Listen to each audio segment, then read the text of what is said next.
especially Yeah. like being an international student, like there aren't much. Do you think like there are any particular services which provide services to like newcomers? Like what have you said about those kind of things? You mean when you come back here as a Yeah, newcomers, as a yeah. student? Okay, yeah.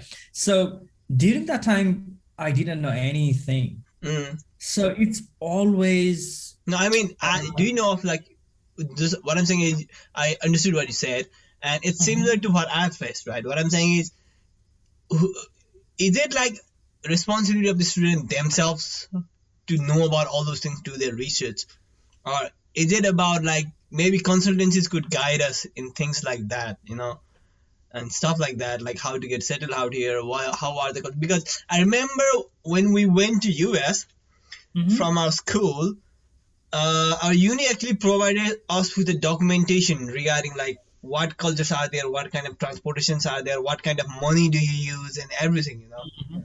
But I don't think Yeah. we do anything. We were just there for like a week, and we had all Yeah. that information. But when we Yeah. come here, I don't think any of us gets that kind of information. It's upon us to do it itself. Yeah. Yeah, I get that. Yeah, I get that. Yeah, even when I was here, I didn't get those sort of information. But Mm, when we are in a right place to ask for that information, there are those information. For example, what I mean to refer to the fact that is mm-hmm, when you get into the orientation session, mm-hmm, the university provides everything. University somehow provides how mm, transportation can be used, how do you access the university, mm, what sort of the benefits that you get as an international students, right? mm-hmm, If you do not know any sort of the accommodation, whether university can provide the accommodation or not, if they mm, can, where they can go. So those sort of information, even the universities, the information package includes the sometimes living cost here mm, in Australia, and then they might also include the quite interesting information about the new places or new cultures to explore, how to get to mm, know about the culture. So yeah, so definitely, I think the first point of contact would be the university people. university. Yeah, so especially the admission or the where do we go? Like student center or Mm, every university has got their international students hub or something sort of thing that they look after international students. So when we get into that point, we definitely get all this mm, information. But when we get into a new country, mm-hmm. we do not know whether we have got that international students hub or not. Yeah, So exactly. getting that message across into the community is really vital and really important. And that's the really space that we really have to work around and then, working hand in hand to put forward that message to the new, like international students coming in the community. Mm. So they do not feel that sort of the gap that we felt. Yeah, I think So, it's also about what we do personally. Maybe it's also a lack in our part where we don't do proper research or where mm, we don't look for things proper. Like now, if I'm doing something, even if I'm like buying something, I do a lot of yeah, research before I buy it, before I do something. But yeah, I yeah. guess we just don't have that kind of a culture back there Yeah, where we do, definitely. even Yeah. in universities, man. I don't think I did any of my assignments properly by doing proper research. It was all like copied from someone else. So Yeah. yeah, I think it's also about more like I believe that it's more about like what you do yourself, because when I came in here, I made sure that I wasn't dependent upon anyone for anything. Like starting from I talked with a lot of people before I came in here. Like through either video call or through Facebook or whatever, who were living here, the students who Hmm. were actually studying in the university. I had a chat with them regarding what the university is like, how is it, and everything. So I think it because mostly what we can see is international students are always blaming the consultancies for not doing that, which is Yeah. also right. As I said, maybe if only consultancies would have guided us better, it would have been better. There's always that. Yeah. But I think Yeah. it's also what you do yourself. You need to do your proper research. I think we just had that habit of blaming, like back in the country, whatever happens, blame the government. You come here, whatever Yeah. happens, blame the consultancies. Yeah. Yeah. I definitely agree with your point as well. Mm-hmm. Yeah. So, as you've just like pointed out, definitely the consultancies, they are the part, they that they have got their own business to Mm-hmm. look after, and then while looking after the business, it does not mean they have to uh, it doesn't mean that they shouldn't have that some sense of the Mm-hmm. duty of care for the students that they provide the service for. Yeah. So they still have that some sense of the duty of care. But having said this, Mm-hmm.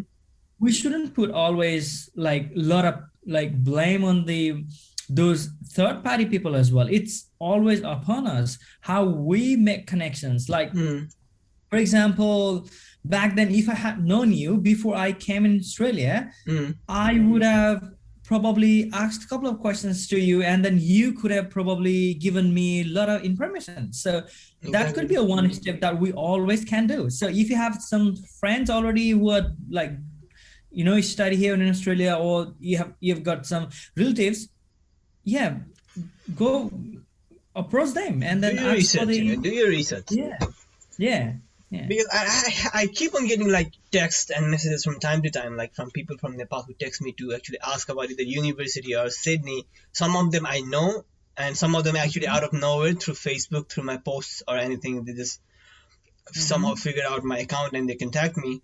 And Yeah, I like that. I like those kind of people, like like who's doing their own research, figuring their own things out instead of just like depending on consultancies and just blaming when they can't do things. That yeah, I think that is one of the other thing in Australia that I've learned. The culture out here is like totally independent, yeah. and it's also something that is like somehow holding us behind for international students, especially from our community, where we Mhm. come here and neither do we change our mindset, neither do we change our style of living, neither do we change our thinking. We are going out with the same Nepalese people, we are talking the same Nepalese language all the time. How Mhm. are you gonna grow? Like, you're living in a country where the main language is English, and if you don't even know how to speak properly English, how do you think you are going to achieve something out here? Like, of course you can survive without any English. I've seen people, like especially people from China and everything, who don't know how to speak English at all, but they have either Mhm. restaurants or they are selling something, and you can survive out here. But Yeah, it's not only if it was only about like survival. Again, it's on personal perspective. Why Mhm. do you come here? Some people might just come here to earn money, right? Yeah, Not to study or look into opportunities or anything. So there's always that part. But being in a country like this, like the way I have seen things, the opportunities out here, the way I yeah, have changed, and the way I can see like you and other people who who have different kind of mindset, like who wants to do things in life, and just like, since we're in Australia, we want to get out and try things and learn new yeah, culture, learn new things. yeah, It just annoys me when I see like students and they are just not interested, they just don't want to do that. you know Again, nothing right or wrong about that, but I just feel yeah, like that. If you're here in yeah, Australia from like a country like Nepal who just want to develop, it has got its own issues, but like, you can do a lot of things out here. yeah, yeah, yeah. So yeah, this thing is totally right. do, But do you think and you then, have had that change of your mindset, like as I was saying? Has it yeah, happened with you, like the way you used to think back in Nepal, the way you used to take things in life or in profession, and it's like completely different and better now? yeah, yeah, it is completely different. But besides getting into the point like how it is different now, Mm-hmm. I want to reflect back what is the conditions, or what is the exact like condition of the international students, and what they think, and what is Mm-hmm. their mindset. I in some of the cases I might be wrong. In Mm-hmm. some cases I might be like making assumptions. If Mm-hmm. that's the case, uh, yeah, please correct me. Yeah. Sometimes what happens is when those people come here, definitely they do not have connections, and then they do not have much knowledge, and then they totally feel disconnected, excluded in the country or community. That's, yeah, I get it, or we all get it. That's one aspect. But at the same time, as you've said, we do not put effort Exactly. to make the connections, right? That is the another aspect. I don't And think most another people have even aspect, understood yeah, that how important the networking is, you know. yeah.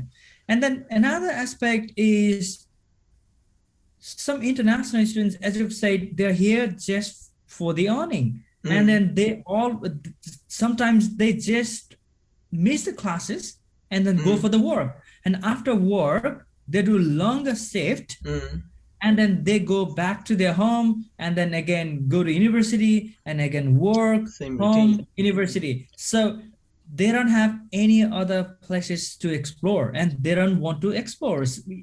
Sometimes it is the mind as well. We do not want to be in a uncomfortable situation. When we just follow one pattern, study, work, and home, we just keep on following that pattern, and then we do not, change that pattern, and then we just do not learn anything. Exactly. But now, when you now coming back to the mindset that has been changed, it's all because of the effort that we all put, that I personally put, that you personally put. For example, I went to the leadership lab. I did several volunteering. I did a lot of fundraising, especially for the cancer council. I didn't have that courage to just stand in the middle of the shopping center and talk to people about their feelings and just sell daffodil flower and then do their fundraising event. Look, when you just think from the outside, it sounds totally insane. But when you're in that space, it makes a lot of sense. It feels so positive that you're making some sort of the impact, but at the same time, you're getting to know people. You're getting to know the stories. You're getting to know the system better, how it works here. Right. Exactly. So that way, so if you try to explore more of the communities, how communities are working, if you try to come out of your comfort zone or yourself, everybody says that, like, come out of the It's a comfort cliche. zone. Come out of, But what does that mean? yeah. Definitely, it's difficult in the very beginning, but it's not a thing like it is impossible. You have to take the smallest step. First, go to shopping center, say hello to someone. If you just got to make eye contact, just not hi or just That's another smile. great thing I have found out here in Australia. Like, even with the strangers, we say, hey, hello, That never happened back home. Have you realized that? Yeah, we're like, hello, mate. Yeah. That's really good culture out here, man. Yeah, because the culture as well, it's quite difficult for us to open up sometimes and then make connections, because we do not generally go to strangers and then talk. But because of that society, that open interaction, sort of that society that welcomes open interactions, and you get to make new friends outside in the community, or sometimes you go to library, and then while reading you come across some interesting text, and then you just share that text with someone else who is just reading by your side, or your friends or your university friends. So that way it will definitely change your mindset, and you start slowly coming out of yourself, and then definitely you change your mindset. That's how I did it. So but while comparing to so many other you've already mentioned some students from China, sometimes they do not know how to speak English. In that case, the people from our country is in quite privileged positions. They have been to some good schools, or even they haven't been to good schools. They know some basic conversational English. I haven't seen any Nepalese people who do not know like how to speak some just basic English. So in that way, we're quite privileged position, like having to know that language of communication. So we really need to take advantage of it, but at the same time think that English is just a means of communication. It is Mm, not a level to judge you. We always exactly. have to keep that in mind. And then the more you get to practice, the more better you get. So Exactly. It's um, just like a basic way that you should, I think, according to me, I think that's the basic thing you need to have if you really want to do something out here in Australia. mhm, You need to at least be able to talk to the people out here. I don't know why, but people just get limited to our own community. It's, I think, as you say, it's because it's comfortable, it's easy. That's what we did. That's mhm, what I did.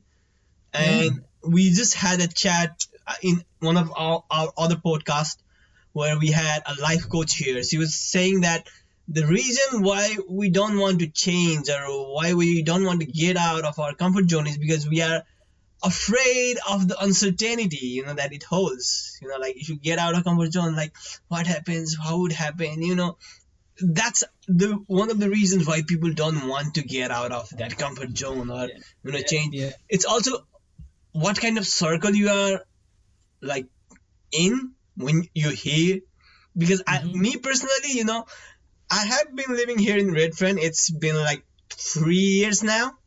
The reason mhm, why I moved here, there were different reasons, but one of the reasons was because I wanted to live among the Aussie people, like learn their language, have a proper conversation, learn their slangs, learn their culture, So mhm, that was the reason why I forced myself to actually live with people, like completely from away from our own country and everything.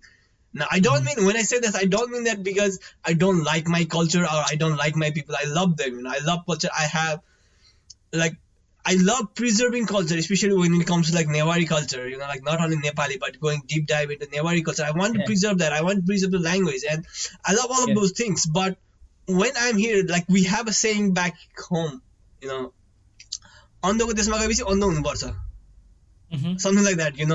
It means that if yeah, you're going to a country with full of blind people, you will have to act as a blind to, like communicate with people or to get mingled down with people. So you yeah, need to change yourself. I think any international who is coming here and who do not want to change, I think they can never progress in their career. I mean, in their life as a whole and everything. They might be able to do some job, earn plenty of mhm, money, buy a house, but I don't think that's just what we could get out of it. In an ocean of fresh water, why are you only getting like a glass of water? Get as much as you can. true. If you like this video, hit subscribe. You can listen to the full podcast in YouTube, Anchor, Apple Podcasts, and Spotify.